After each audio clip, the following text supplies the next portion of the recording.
but continue on a little bit to kind of set everything up. Is, we ended up finding them a camp to go to. And it's called Camp Footprint. And it was where people that had Charcot-Marie-Tooth, they call it CMT. They go once a year, and it's up in Pennsylvania. And they're all around individuals with the same disorder, the same terminal illness. Okay. And he came alive again. He had hope. He started working out at home, and everything seemed to be on an upward trend.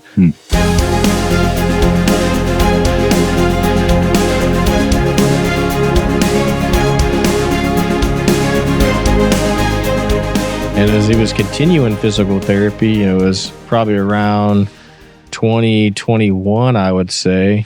So 6 years after the diagnosis of the Charcot-Marie-Tooth, the physical therapist noticed that his hand was shaking. So we ended up, getting him checked again. So then he ended up having Friedreich's ataxia, which is another degenerative terminal illness, which is an enlargement of the heart. Oh, wow. Is it common to have both those at the same time or not at all? Okay. No. And that right there deflated him. Because like I said, he was on an upward trend. He was going to be a counselor at Camp Footprint. He was going to work with kids that had the same illness that he had. And once he got hit with the Friedreich's ataxia, like you could see the life just left him. It's like all of a sudden he has all this hope. He has all this community he's never had. He's ready to step forward into something new. And then bam, this Friedreich's ataxia. Yeah, ataxia. Okay. Wow. Yep. And that started the descent, really, in terms of him just not caring anymore. He didn't care about school. He didn't care about, being, physically fit to endure and lengthen his life through physical health, which finally started culminating in 2023. Again, when I was on my deployment, my wife is back at home dealing with 6 kids, one in a wheelchair with 2 terminal illnesses, running a business and a nonprofit.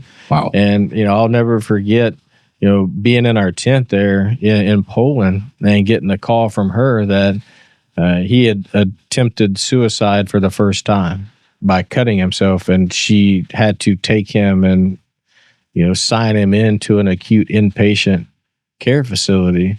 And just to speak to the mind of where I was at, we were getting ready to do a major training exercise over there. And in my mind, I couldn't even make the immediate decision that I needed to go home.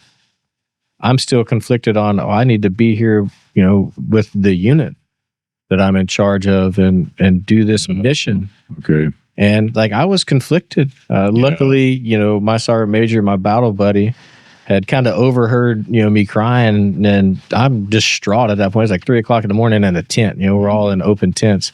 And he notified, my boss and the brigade sergeant major. And next day he comes down and tells me he wants to eat dinner with me, which was kind of odd, and tells me that I'm going home for emergency leave. Oh, okay. So they made the decision for you to go home. Wow. Okay. Because, wow. That's, I wonder, I was going to try to put together a trail, but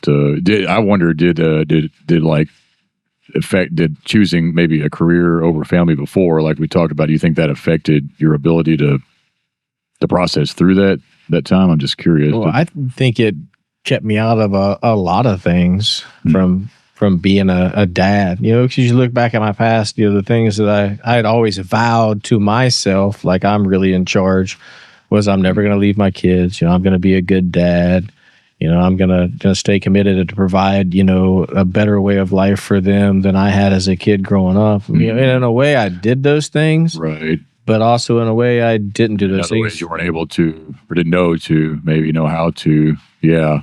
Okay. Sorry. Yeah. Keep going. That's interesting. Yeah. Yeah. So, looking back at it, I partly did it, but there's a difference between being physically present and, emotionally and mentally present. Right. I think that's a big difference. And our kids and our significant others and our wives absolutely pick up on that. And it was a distractor from really being a united whole family. It's just hard in the military. You don't know, where you're going to be tomorrow. And when you're gone, you don't know whether you're going to come home, and vice versa for them. You could be set up to be physically there, but not mentally there, which is, it's just so common with I don't want to say just probably anybody, but man, I think we fall into that a lot. Like, I'm here, what's wrong? And it's like, no, you're not. You're off somewhere else. Like, it's not helping. So kind of like that, I guess. Even when it is there. Yeah, well, 100%. And then you look back at it. So if we want to think about this, biblically, you almost set yourself up to be Ahab. Oh yeah, and you went as a military husband, because you're not in charge of the home, like you're not there the majority of the time. So now you've forced your wife to be in the male role, right? To be because she has to make all the decisions because you're not there. Yeah. So now we're right now biblically we're misaligned based on God's order of the family, anyway. So that's a really good point. Yeah. Okay. So wow. Okay. So we're back to your son. He tried to end his life once, and was that the last time? I know it wasn't the last time, but was this like a continuous? What ended up being, so he did that. I came home for emergency leave, and I was blessed, by my boss sending me home, and I was there for 3 weeks. My wife and I, we really grew close in that moment of supporting each other in a very hard time. It's something that wrecks you emotionally when you have to go visit your child in an acute care facility and have no metal on you, and like you see him for a little bit. We'd visit him every day. Wow. Yeah. And then come back, and then again, I'm not following God, but what I will say is how God works at that point in time and sets conditions for what's going to happen in the future. Is when I went back to Poland, I spent the remainder of that time. The best way to explain it is almost like that Case for Christ example. I needed to find something that would give me the ability to doubt the truth of the existence of Jesus. And I spent all of my free time, reading, searching, watching to find something that would lend even a shadow of a doubt to that truth. Because, my experience was completely in the world, Anunnaki, aliens, evolution, everything but God. And I couldn't find anything, not a single thing. Do you mean you couldn't find anything that nullified, proved that, say Jesus didn't exist or God didn't exist? That's what you mean? I could not find a single thing. And in fact, everything that I found and that I watched and that I read led to that being true. Even, especially when you start looking at the non-Christian sources that spoke to the existence of our Messiah. Yeah. And all the people that crucified him, there's evidence abounding. Right. And it's pretty obvious, even people that don't believe in Christ. I mean, it's universally acknowledged that he definitely exists. He was definitely a real guy, and definitely hundreds of people testified that he actually rose from the grave, and went through death because of that. So sorry, but you were, up until this point, you were believing in, and maybe even trying to follow maybe other entities. But at this point, you're like, that's not working. Is that where you were? Oh, absolutely. And, looking back at it, what I can clearly say is I was absolutely oppressed and attacked and pursued by a dark entity my entire life. And we'll talk about that one experience later on, that we haven't exposed yet. But it was a clear indicator that something wanted to keep me away from God. Right. And I've been thinking a lot lately, realizing how much Satan doesn't have any power. He's defeated, but we have the power to give him legal right to mess with our lives if we want, because that's our life, and I think he's more like a lawyer. Now, God, no, you can't throw me out, because they tell me right now, they haven't told me to get out yet in Jesus' name. But what do you think about that? Was it, does that match up with where you were? I mean, the battle's 100% in our mind. Yeah. It comes down to the idea of, what we end up believing, in essence for us becomes our reality. And that's powerful. How did that manifest for you? So for me, in terms of, once I start taking my identity out of Christ, once I start taking my identity out of what he's done for me and his righteousness, then I can go pick up a different identity. I mean, just like, the prodigal son. I mean, he just spread his identity out all over the place, and, in pigsties and all in the world. God gives us the ability. When you think about it, that's one of the things I had to wrestle with for a long time is we think about the power that we have to tell God no. Right. Yeah. That blows my mind. The fact that we can tell the one that created us, no, I don't want you. I'm going to go over here and do this thing. Which he gives us to because he wants somebody that actually chooses to love him. So he has to. I mean, God can do anything he wants, but that's how he set it up. It's like, well, I don't want a robot. I want somebody that technically can reject me, So if they choose to love me, that, and the prodigal son, you're talking about like that, somebody that, that you felt like that maybe is what you're saying, I guess. And, but he went down the path so far that actually repented. And when he came back, his identity was different to him. Like he said, like, obviously I can't be a regular son anymore. I'll work in the pigsties, work with the servants. And that's where he was. And it was the father that said, no, you're back like in your old place. Anyway, I'm just kind of piecing all this together and kind of. It's a lot to try to piece together. And I think we'll see it all come to fruition at the end. But so like I had spent that time while I was deployed trying to find some shadow of a doubt, couldn't find it, only cemented my faith. And at that point in time, like I dove, head first into the faith, to believing, to the word of God, and clung to that. And, we look at how, everything was set up, no father, abandoned by my father as a young kid. So when I did find my true father, like I knew I had something to cling to. Right. If you look at, I speak to all those that have addictions, that, to have things that they feel like have control over them, that yearning, that connection, like that same addiction, that same yearning is applied to the word of God. So it's just, the enemy trying to delay you, disrupt you, distort your reality, because like there's some of the strongest believers and have the most faith once they realize they can go to an unending source that will never leave or forsake them. So, father, I got a father, I cling to him. Mm-hmm. I had an addictive personality, all the addictions, like every single one of the addictions, like I suffered from, and God redeemed that. And now like I'm addicted to God. Like I'm addicted to the word. Like I can't put it down. Which is the true, is that addictions are a substitute for just needing our creator, and that's it's a great illustration how it really works. Yeah. Addicted to God, it's actually a healthy need. It's our need to be one with him, so, okay. We're back from a break for anybody that was wondering, I had a wacky schedule and you went and did a job, right? And hung some sheetrock. In case you guys were wondering, oh yeah, and I turned on candles for cinematic value. So there we go. Anyways, but no, okay, but just and we were about to go into your son and what happened, and we're talking about your oldest son that he was going through. He had at least one or maybe two. How many? He actually tried to end his life a few different times. So two times that we know of before he finally took his life. Yes. Okay, yeah, 2 times. So 2 times. We talked about both those times. Talked about right? one. Yeah. Okay, you want to talk about the second one? Yeah, and I think absolutely to sum everything up, right? So we talked a lot about like the brokenness, and now we're going to get into the redemptive power of our Messiah. That's right. But the biggest thing is like no matter how far, scooting this way toward the mic just a little bit. Yeah, perfect. Right there. Yeah, that'll be good. Okay. Right, yeah. No matter like how far away you are, or how much you think you've done wrong, how big your sin is. I think as we see going through this, like God's love is bigger. Yeah.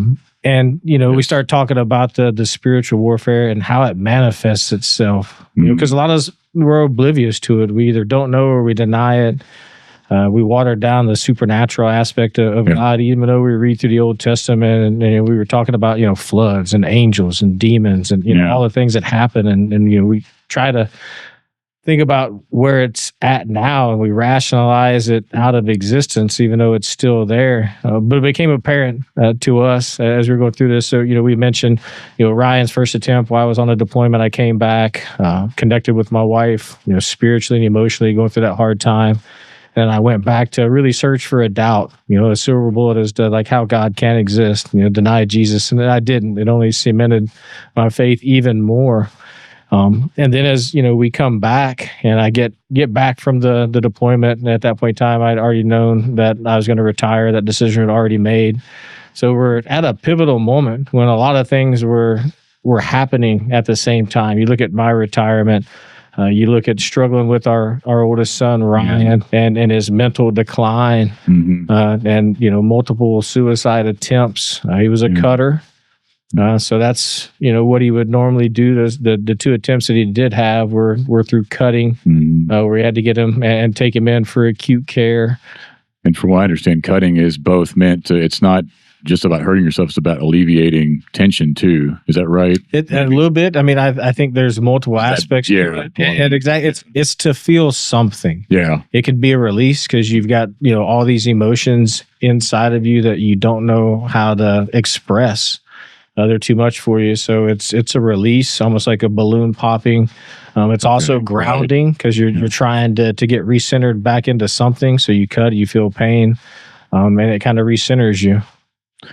Yes. Okay. That's all right. It's more than just, I want to hurt myself. It seems like, release. And okay, well, and it is very interesting that, this all comes at a pivotal moment. Like you said, I think that's pretty key. Like, I mean, it's not the most key thing here, but it's something to remember. Like if there's an enemy, he's strategic and he's thinking this stuff out, and so, and he's, like when things are, could turn on a dime, that's when you need to get closer to the Lord, I'd say. So anyway, but go ahead. I'm just throwing that in there. No, absolutely. The best way that I've found to explain, the series of events that are going to come up, it's like being in a crucible inside of a furnace on the threshing floor. Oh, wow. Everything that wasn't meant to be was going to get cast off, burnt up, and disregarded out of my life.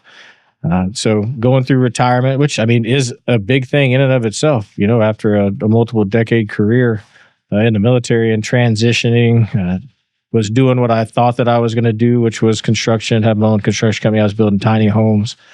That's what I had started doing as I was transitioning. My wife had her successful business and nonprofit, and, she was excelling there. But what we didn't see was there was a decline that was happening that we would never be prepared for, with Ryan and his mental health descent and, what would have been another, suicide attempt with cutting whenever I was home and transitioning.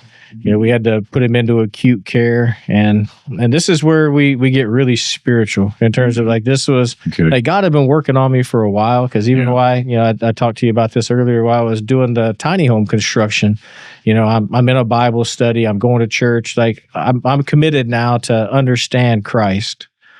And I'd be working and, things as a guy, especially as a military guy, like absolutely would not have told anybody. I'd be up on a ladder, like painting or nailing something. And all of a sudden I would just start crying.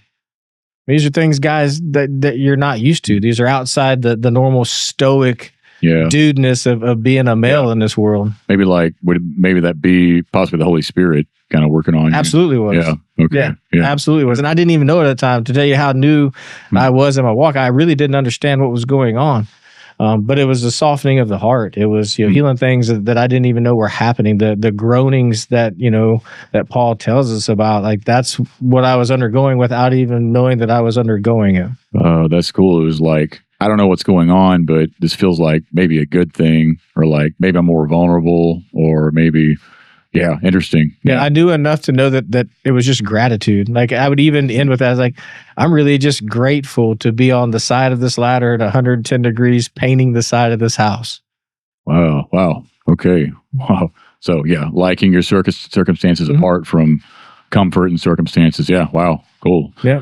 That's okay. Well, okay. So you were in that, and that was your pivotal part of your life. Sorry, that was one of the pivot parts. And then, so with your son, I mean, that's right, because he had a new community, and he was kind of set up to be a counselor. Is that what you were saying? That's what he had aspirations to do, was to go back and be, a camp counselor there. And I'm sure eventually find his way into helping people out. I mean, his young dream was to be a homicide detective, but once the physical disability started limiting, because you have to be a cop before you have to be a homicide detective, and he wouldn't have been able to pass the physical fitness test.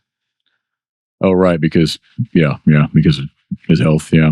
So what do you want to kind of go on the rest of the story here? And so I mean, so we're setting the groundwork for, when everything was about to turn upside down. So, we already talked a little bit about the Holy Spirit, like softening my heart when I didn't even know what was going on. We had our son that was continuing to decline mentally, not eating, not doing schoolwork. And he was about to graduate high school. He did online school, and he's right at his senior year, struggling, just didn't care to do anything, didn't care to eat, didn't care to take care of himself, didn't care about school. And as we're going through this whole process, he has his second attempt where we go put him in an acute care facility. And one of the things that I'll never forget was I'm driving him up there. It was up in Dallas is where we were taking him, so about a 2.5 hour drive. And I had this little Cross air freshener in my truck. And literally as soon as we pulled out of the driveway, it was almost like something took a knife and cut it, and that cross fell. Oh, wow. Really? Right as, and it was just he and I, like driving down the driveway, getting ready to get on the highway and head north. I kind of felt like something to that, I guess, basically. It did. It was a small indicator of, more things to come. We get him up there, we get him checked in. Meanwhile, we're trying to find a long-term care facility for him because we knew that he was going to need more. And, as God would have it, like God shines light in even the darkest times. He had got selected for a Make-A-Wish Foundation trip. Oh, no kidding. For the entire family. Huh. So we had him in this acute care facility. We got him out of that. We were still awaiting, where we were going to go for the Make-A-Wish trip. And then, we couldn't find anywhere nearby to get him into a residential treatment facility because it was just mental health. Now, had he had an addiction or something like that, then, there's multiple opportunities for him to do that. Okay, yeah. But mental health alone was hard. I mean, he weighed so little that we literally had to convince him to gain weight so they would accept him into the treatment facility that we did find, which was in Florida. Oh, wow. Okay. Yeah, it's just the number of factors that play into that, what kind of care you get, and yeah, wow, it's exhausting. But yeah, sorry, go ahead. Yeah, so I'd fly him out there, and we get him in the residential treatment facility there in Florida, and my wife and I, Rebecca, we're back here trying to figure out like, okay, like how do we do continuation of care? Like, what do we do? I mean, there's nothing I think worse than a parent. Then you're trying to figure out like, what are we going to do with our child that doesn't want to live anymore? And we've been going on this for at this point in time, about 1.5 years or so of him struggling. It's a long time. And then like suicide attempts, you're saying for 1.5 years. Wow. Yep. Man. And then, he's there at the facility. And then we, of course, get a call from the Make-A-Wish Foundation that we're approved for a trip. So we're going to go to Puerto Rico is where we decided to go as a family. And, in the process of him being there, like one of the conversations that really stuck with me is, Rebecca and I were talking to Ryan on the phone with the counselor there doing a group session, trying to figure out what's going on. He battled, gender fluidity, was struggling, with identity and everything like that. And, he obviously already tried to kill himself. And I asked him the question, I'll never forget. I'm like, Ryan, what would it take for you not to want to kill yourself? Mm-hmm. And without a doubt, he said, Dad, deny God. And that was his response to say, what will it take to not kill yourself, deny God? And that was from his vantage, his solution to not kill himself. That's what he said. Huh? That's what he put out. Even following that, he says, I know that's irrational, but I'm saying it rationally right now. Wow, it made sense to him. Were there any indications that it was like more than him talking? Because that's whether there's no, sorry, I don't know. I'm just wondering. Yeah, no, I mean, I think you're spot on. Your intuition is good because even before he left, there were times when he would be in his room. Mm-hmm. I'd hear him talking, laughing. It sounded like a different voice. Wow. And, I'd even told Rebecca about this. It's like, it literally sounded like somebody else in there, like talking and laughing at whatever he was watching online or on the television. So, we battled with understanding, what were we dealing with? What had a hold of him? But, we finally get him back because we did get permission to get him out of the the inpatient residential treatment facility to go on the family trip. We went and did a family trip, which I think, if I look back at it, that was his final gift. I mean, the part of Ryan that we knew and loved was to provide a gift for family, because you got a family of 8. Like, it's pretty expensive to go on a family vacation, especially Puerto Rico.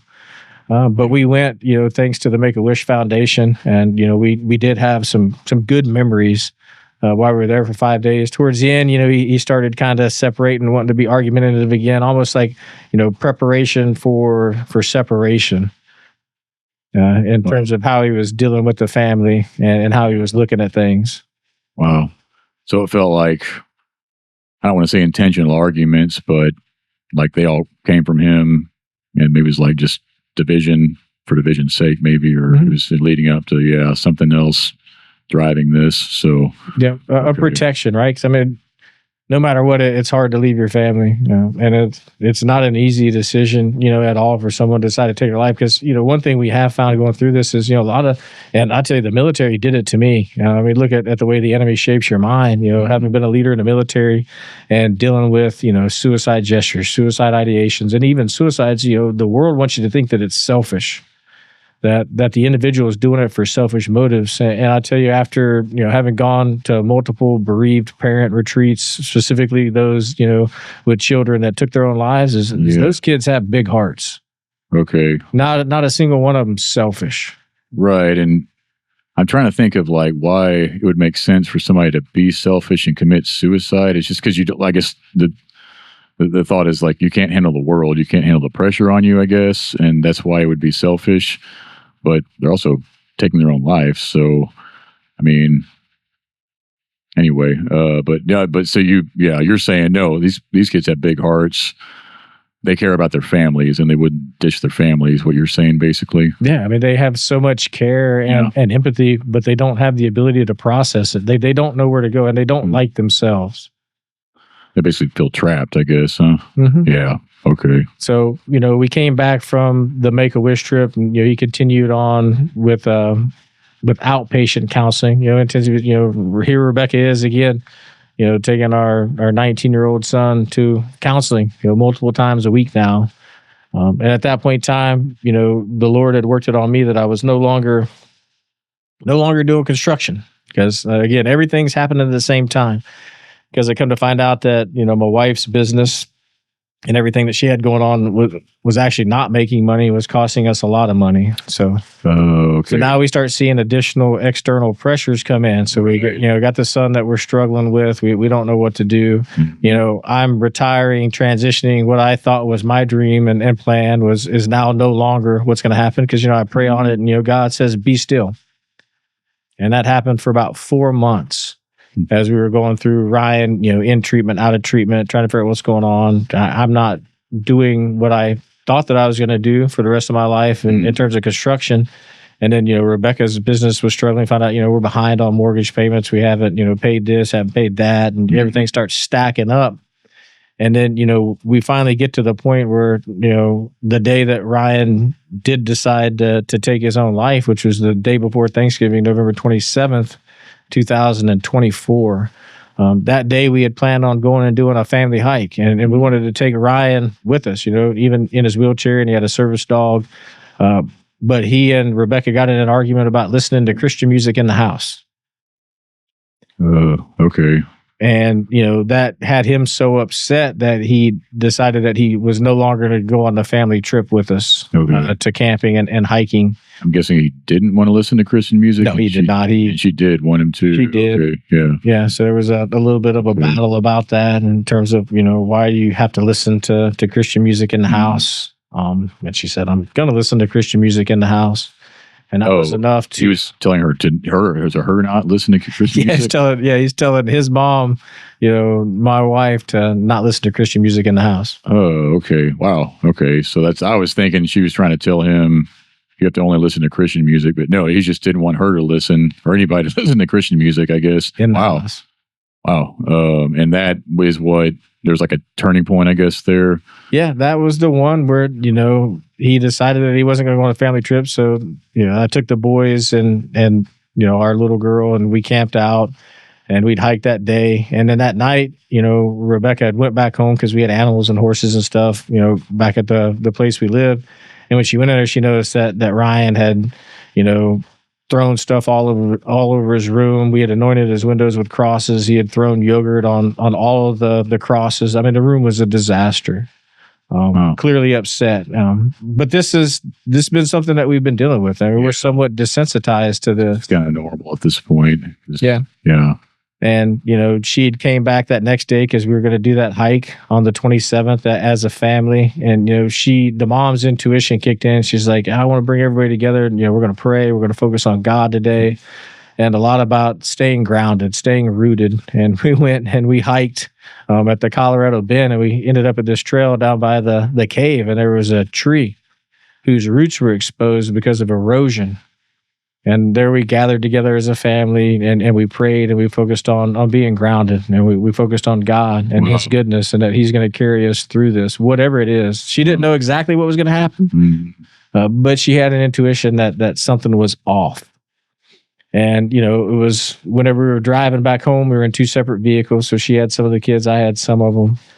And, as we're getting back on the way back home, she calls Ryan just to talk to him. And, she could tell that something was off, because he literally said, like, have you changed your mind?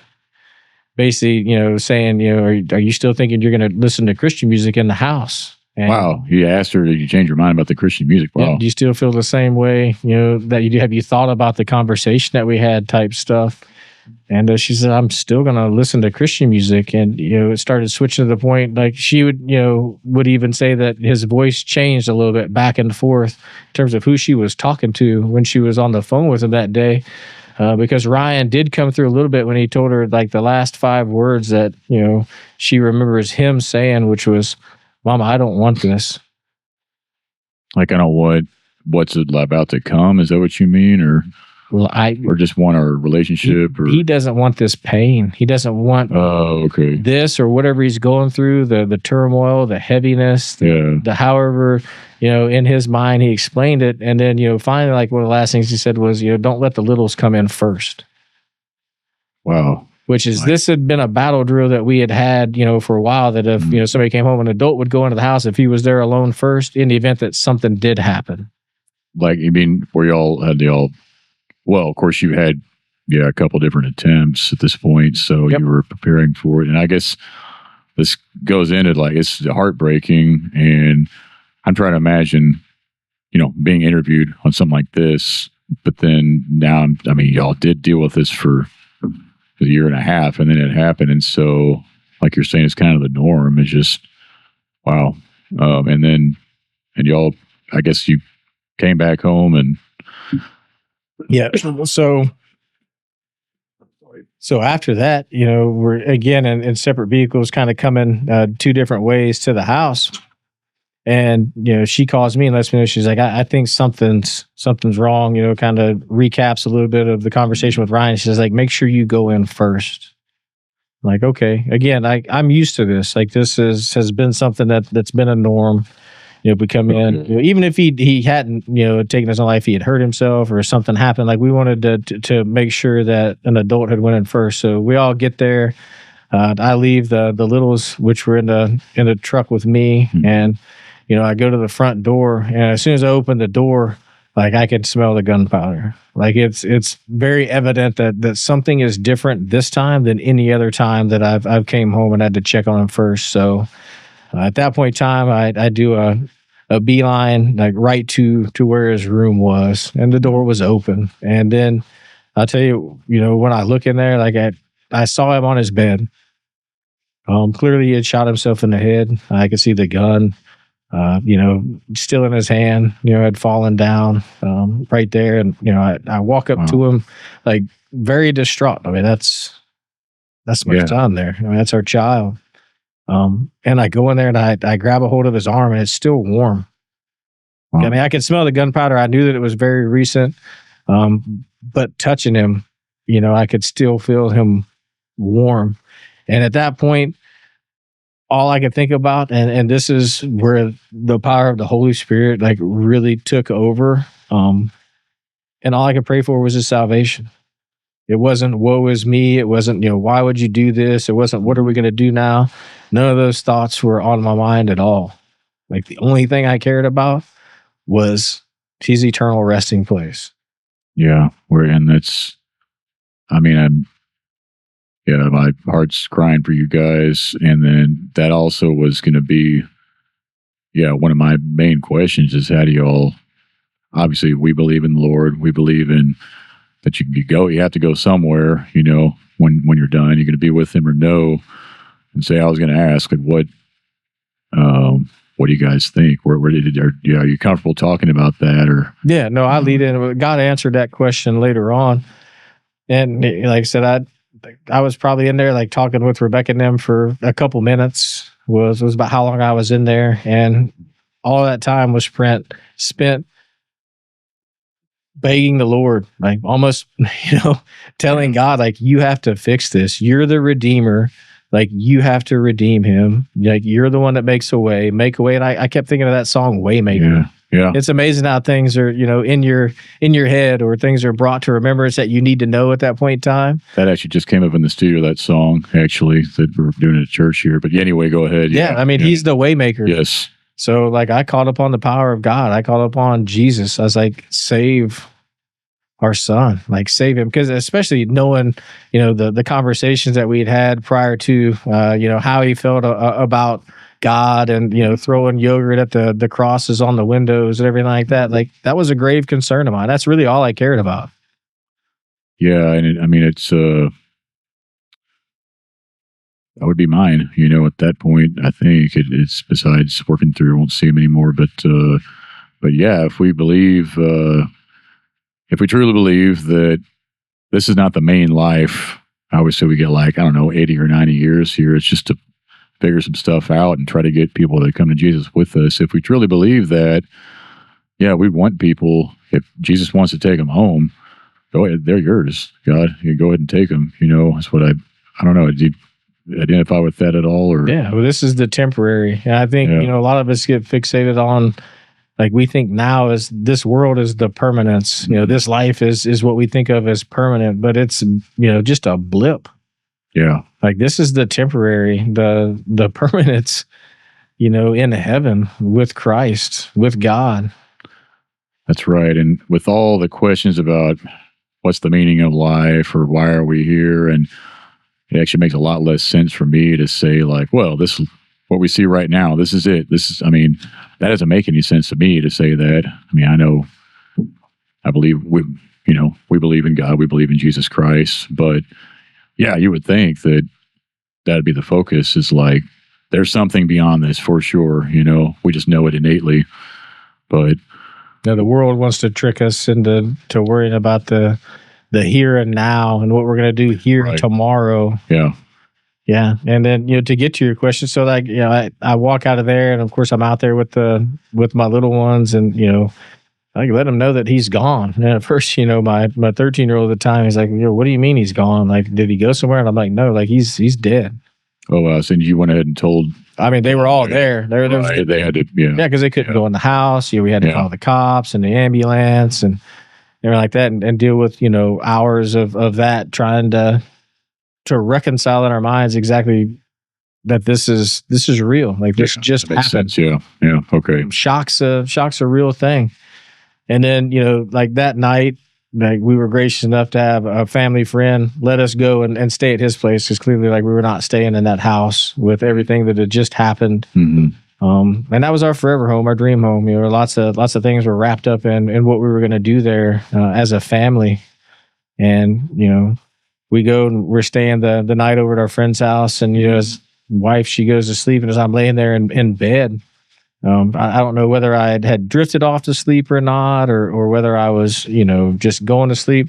But I'll never forget, as I close my eyes and, I look across, it's almost like that little clown game in the carnival. But instead of clown faces, it was rows upon rows of demonic faces laughing at me. Wow. So you could, like, see this. That's what you were saying. You could see something before you went to sleep. It was like going into a dream state, basically, or yeah, it was like that in between time. I don't know whether I'd close my eyes to go to sleep and I was almost asleep, or I'd just fallen asleep, but it was pretty soon. Mm-hmm. so at that point in time, I'm thinking the only thing I can do is I got up, I drew a bath, and I laid in the bathtub and prayed, and they went away. I called upon our Savior to come and quiet my mind, to help me, to protect me, to save me, and they went away. And then I finally, was able to go to sleep. And, we go back to the house the next day, and it was just Rebecca and I. We left the kids, and we didn't bring them with us because we had somebody coming over to demo the room and haul off all the stuff and to deal with the aftermath of all that mess. But I'm drawn over to the oak grove, and we had an oak grove on our property race to tell the kids to go play. And I'm just distraught. I remember stumbling out there and kind of just laying down next to an oak tree. I'm like snot bubbles and tears, and like I'm face down in the dirt, lamenting is what it come to find out. Like that's what I was doing, which I didn't even know it at the time, but I'm lamenting. And, I'm calling upon, the Lord to help me, to let me know. I'm at this point in time, like I'm begging as any father would for like, give me some understanding. Like, what's going on? Why did this happen? Yeah. And, I was in the Bible study, that I had been blessed with whenever I came back, and I was on my search and my journey and my walk. And I remember we were studying Revelations. And, the one thing that stuck with me is, in Revelations chapter 4, it talks about the beasts up in the throne room. And, what they tell God all the time is, holy, holy, holy, Lord Almighty, who was and is and will be. And that stuck with me because I'm thinking it's like sounds egotistical, right? To be truthfully honest, like, exactly what I was thinking is like I was frustrated with it. Like, why would God create, angels to just worship him? Well, in the sense that if we did that, that would definitely be egotistical. If we can make somebody, I'm going to make somebody to worship me, And so, yeah, I get what you mean. Yeah. But you came to, obviously you came to something else. Yeah. Well, I know why it stuck with me. Because, that was there. And as, I'm laying there lamenting and praying and again, in snot bubbles and tears, like exposed. I had the best way to explain it is like my soul was just obliterated, just eviscerated, like at the deepest level. And then, like a vision comes upon me and I see like a spirit body kind of just lift up. It was like it's laying on its back and, it just lifted up and went on in. Didn't really understand that at the time. But then, I get this thought in my head and it's like, hey, Cory, you remember that verse that you were stuck on? Mm-hmm. Clearly, like, yeah, I know exactly what verse I was stuck on. I'd been ruminating on it for the past 4 months. Yeah. Of the Holy Holy. He's like, okay. He's like, what do you think that Ryan did when I saved him? So Ryan was joyous. So that gave me instant peace right there. Ryan was singing that is what you mean. Exactly. Because, that's like when you go from where Ryan was to completeness in God and being redeemed by Christ Jesus, like you can't understand the extreme of where Ryan was to how Christ can make somebody. And, that's what he's saying. And then, that wasn't even enough. He's like, now you want to know why they do it all the time? He's like, because the angels see Christ save people and redeem people perpetually across the world. So they just constantly give honor to God, who is patient and merciful and loving. Wow, because great redemption is happening nonstop, over and over, occurring. Yeah, that's why. Wow. And that was my prayer the day before. It was salvation. Make a way. You're the Redeemer. Do it. I can't do it. Like there's nothing more I can do. Like I tried. Wow, and this is a big question that people have. Like, I guess first of all, would it be fair to say that there's something demonic messing with your son, and or controlling him, and or leading this to happen, basically taking over? Is that kind of fair to say? Absolutely. He had opened so many doors. He had, some of the same addictions that I had. Mm-hmm. And then had some trauma in terms of the physical disability. And then, the warfare that was going on in his mind was taking him over. Okay. Yeah. And so, if you could say he's oppressed by a demon, maybe absolutely. He's possessed, maybe, I don't know which one. I don't know. What would you think about that? That's a big question. To think about that, we all suffer with oppression. And I think that's one of the misnomers a lot is like everybody likes to think that, okay, I'm completely free. Well, the world's oppressive. Yeah. Mhm. And, to think that, if we're battling with intrusive thoughts or things that are even happening to us, like, we're all under oppression. Like, we got to be cognizant of that. But I would also say, to the point, my wife and I, we've had this conversation, that like, we believe he was possessed there for a moment, because like where he went and got the gun would have been somewhere that he physically, like, he wouldn't have been able to get it. Oh, wow. So he literally couldn't go anywhere. He was in a wheelchair, and there was no way that he would have reached the gun and known where it was and gotten it down and gotten it into his room. Oh, to physically get it. To physically get it. It was just too high to reach up, I guess. Too high, and I mean, too many things in the way. And something definitely enabled him to be able to carry out what he carried out. Like, he had to stand up. He would have had to stand up. Wow. And reach very far and high. He couldn't, like, throwing something up there or something like that. Okay. Nope. Wow. Yeah. Okay. Then that's a big question for, obviously, why we're on camera talking about this stuff. You're being extremely vulnerable, and people are going to have questions about, like, well, first of all, about suicide. What, I think we got it more from movies than anything. If you commit suicide, then you aren't going to be with God. But I don't think it's not biblical. Yeah, and it's not biblical, and that's good. And what would you say? Go into that, would you? Well, I mean, I would flat out say there's nothing in the Bible at all, anywhere, that says if you take your own life that you're instantly destined to hell. Right, exactly. And I haven't seen it either. And you would think that, like, was your son, like, he was walking with the Lord a lot during life, obviously, right? To him, no. Oh, your son wasn't? No. Oh, okay. Yeah. No, which is why there was grave concern. I mean, he was exposed as a young kid. I mean, thankful, from a wife that would, take him to church every now and then. But I would tell you, like, the last several years, when he was going through his mental health decline, like, there was no walking with the Lord. There was arguing about God. There was rebellion and doubt and, disbelief.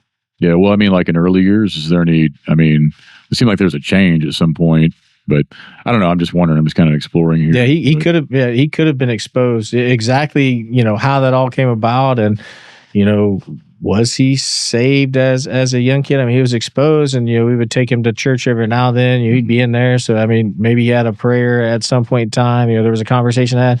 Maybe, the Lord visited him in a dream. Mm-hmm. Like, I don't have an exact answer for that, but I could tell you that the state of Ryan, in the years preceding his death was not one that you would deem as walking with the Lord.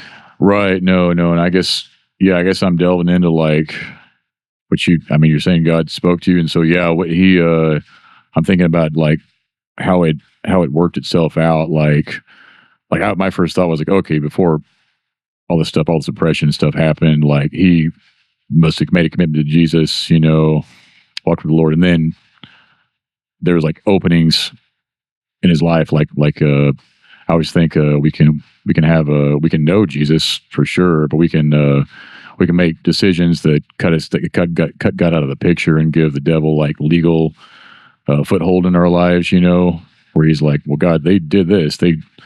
They dished you here, so I get to be here, that kind of thing, So I was assuming it might be wrong, but I was assuming he once walked with Jesus, and then this whole mess happened, but he still was, he was still Jesus's before. But you're saying maybe God did it a different way. Anyways, it's one of those things that I don't know. Yeah. Okay. I can't tell you with any level of certainty, like normal wife, was there ever a point in time, when he, confessed with his mouth that Jesus was his savior? Like, I can't recall a time in his life that I can say, yeah, that happened. I don't know. Okay, yeah. But you feel like, God spoke to you and he did it one way or another. Oh, undoubtedly. Yeah. I mean, because there was instant peace. There was a peace, after that visit, with the Holy Spirit, that, like, there's no doubt. And it was even affirmed, by other people, later on. I know that, our pastor, he had that same feeling that Ryan's safe. And it was a few days after that. I didn't tell anybody about this experience that I had. Like, that was, I'm like, okay, I'm imagining things. I'm in shock, mentally, like, I'm fractured. So I'm not telling anybody. anything about what I saw, and I didn't tell anybody. But a few days later, our daughter comes out, who's our youngest, and she's like, "Yeah, I was in the shower, and a shower bottle fell, and then next thing you know, I kind of saw a picture in my head of Ryan smiling, and I just want to let you know he's in heaven." Wow. Do you think maybe he could have, as he was like passing, maybe met with Jesus then? Yeah, I mean, this is something that nobody knows, but since then, you look at the near death experiences, you look at people die. Like, we don't know what happens after we die. Right, and the lines between when you're actually gone, like your soul's left your body, and when it hasn't yet, it seems to be more blurred than we realize. So that's guess I'm just kind of wondering, and kind of there'll be people that have questions like, well, how did this happen? Kind of thing. So yeah, I mean, who's to say that whenever you die, if there's any question whatsoever, that Jesus doesn't give you another chance? Yeah, well, that's I haven't seen. I'd have to see that. I guess I'd have to see it in scripture, but there is more than we understand about that in between, I guess, is what I'm getting at.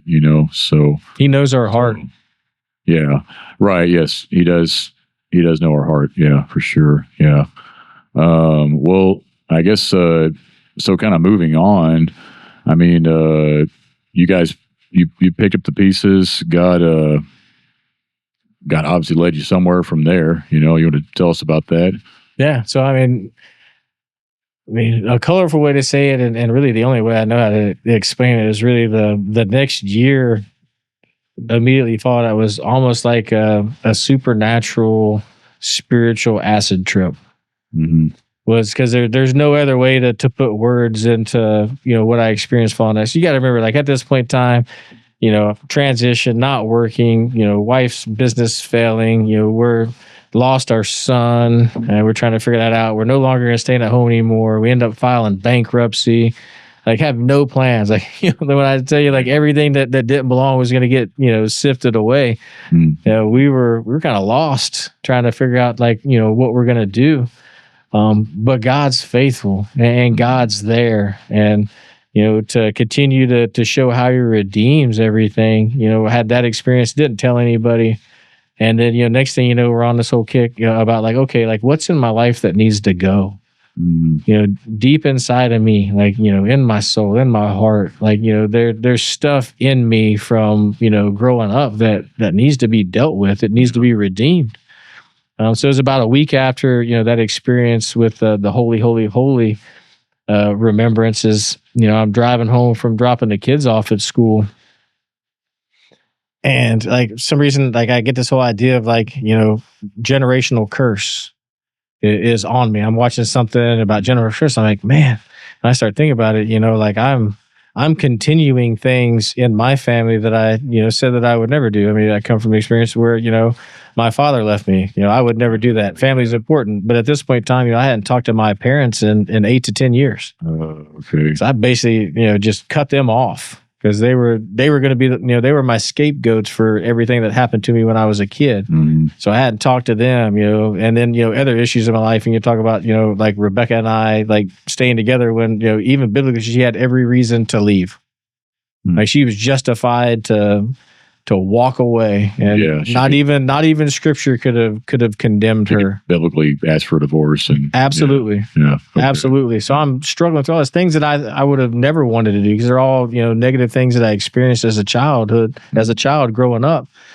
So I get home, and, I come into Rebecca there, and I'm like, I think I got a generational curse. I think we need to do something about that. And just as I say that, I get this urge to, like, I'm going to throw up, like, I'm going to vomit. So I run to our bathroom, and, I'm there in our bathroom, kind of hovered over the toilet, like, dry heaving, basically, with nothing coming out. And then out of nowhere, again, completely unlike me at this point in time, I called her. I said, Rebecca, come pray for me. And she does. She comes in there, she lays her hand on me, and, I'm again, dry heaving, I'm just upset, distraught. I don't know what's going on. That finally passes, and I go over to the bed, and I'm laying there just praying. My leg's weak. I'm exhausted, trying to figure out what's going on.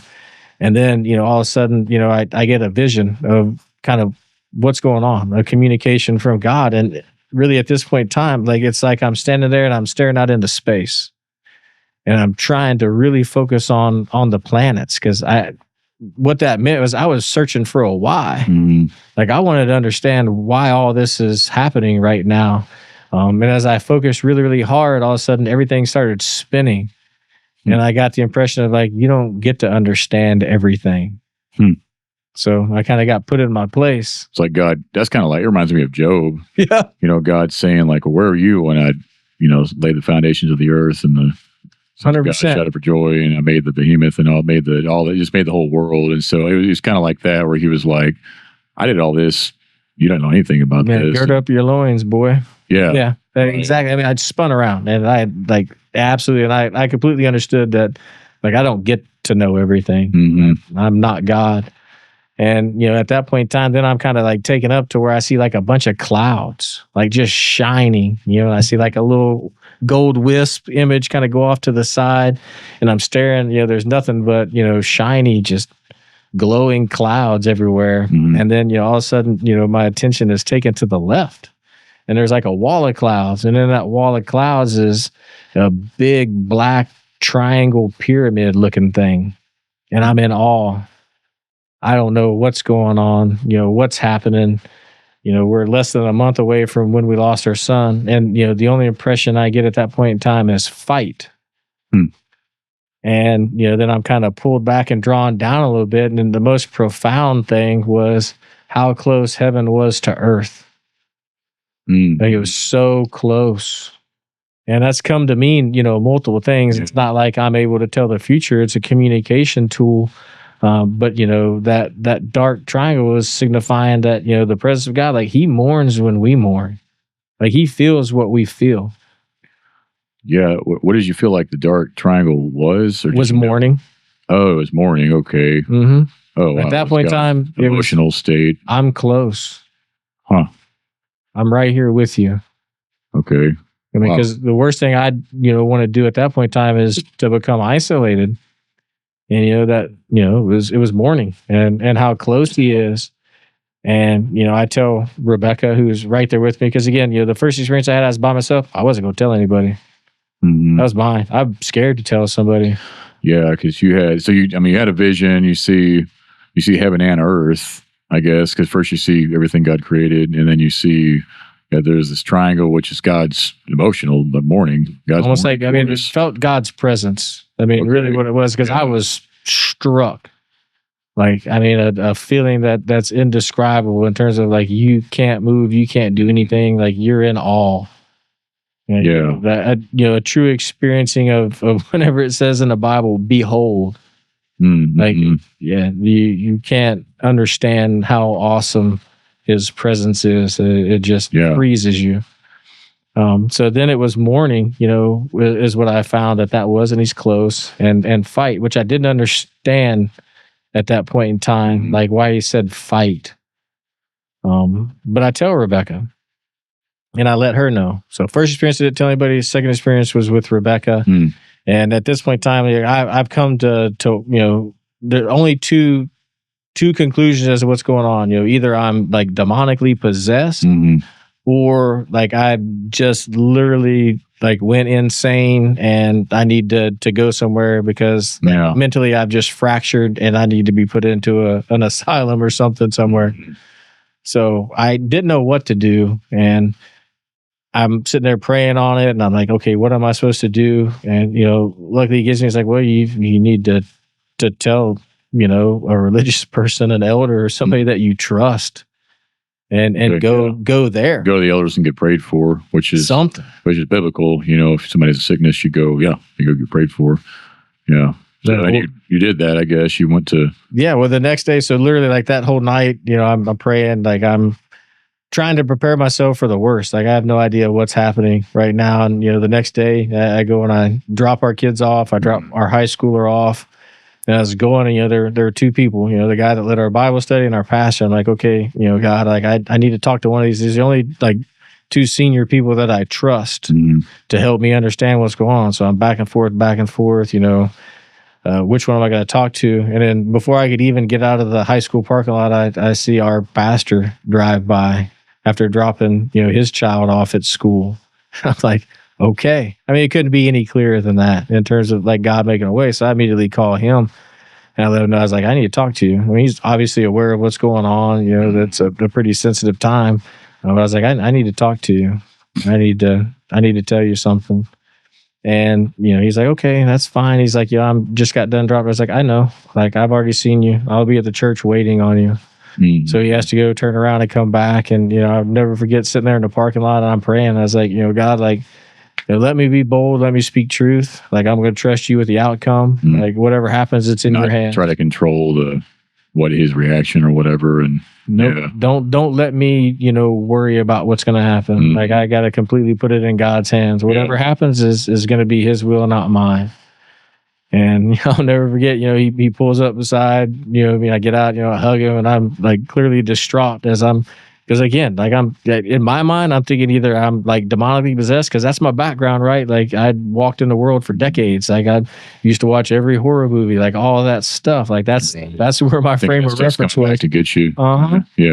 Yeah. Or that I've, went crazy and I need to be institutionalized, which would also check out because I just, walked in on our son, shooting himself in the head. I mean, you'd less than a month ago. To lose it, for sure. So that's where my rational mind goes. Right. So I'm talking to him, as we're walking our way up into the church, and I thought it was funny. And he kind of takes me to shortcut. Like we could have went the long way and went in the main entrance, but we kind of short circuit that one. And we come in the side door, pretty much right into the worship area. And, I'll never forget, about halfway up, because I'm trying to get out what I need to get out. Like, it's really hard for me to speak at that point in time because I'm scared. Like, to be honest with you, like, at that point in time, like, I'm scared. Scared of his reaction. Yeah. Absolutely. And, I tell him, I was like, hey, look, I saw God. Mm-hmm. Like, it's literally like, I'll never forget, like, saying that to him. And then, we walk into the worship center there. And, it's just he and I in the church. And I didn't get more than 3 steps in. And literally had an experience where I was like overcome by the Holy Spirit of God himself. Like I'm just stuck. Mm-hmm. And like, I don't even know what happened. I just know that, I went into several different positions. And at that point in time, like God put what his calling on my life was that I didn't even know at the time. Because all I got out of that was speak, coach, and inspire. So like you had different like physical positions you were in. Yep. What'd you do? Well, I know that at some point in time I was out there with Mark because I remember like, our pastor's holding my hand. Yeah. And at some point in time, I end up where I'm like this because that's like that overcome position. I'm just like contorted, stuck. Right. Again, going through that experience, it's a lot for the human body to kind of wrestle with exactly what's happening. And I walk away with speak, coach, inspired. Like the most amazing thing was we get done and, I'm like, my legs are weak. We walk over to the table, we sit down. We don't even talk about that. He's just like, so how are you? What's going on? It took me about 6 months to come back and ask him, say, hey, look, like, that thing that happened in church, like what happened? Like, what was that? He's like, well, I was like, was that like a deliverance? Was that like, what is that? He's like, well, I would call it an affirmation. Yeah. because the positions, it's not like you were like covering one eye and doing something like that. This is pretty normal. Yeah. And I know, there's a whole thing you could be slaying the spirit. And I know I've had some good and bad experiences with that, but yeah, he's just interesting. He's just kind of, you're like crouching, kind of experiencing him and overwhelmed by him and overwhelmed. And when I look back at it, it's only God can lay things out in a way that speak to what our doubts are. Because again, that first experience happened, I wasn't going to tell anybody. Yeah, I didn't think that it was real. Like I didn't understand. The second experience happens, like, okay, you were by yourself, that wasn't enough. Now I'm gonna do it with you and your wife. And at that point in time, I'm like, okay, now I think I'm possessed or like I'm going mentally insane. Mm-hmm. So what does he do? He puts me into church with the most trusted, religious spiritual leader that I know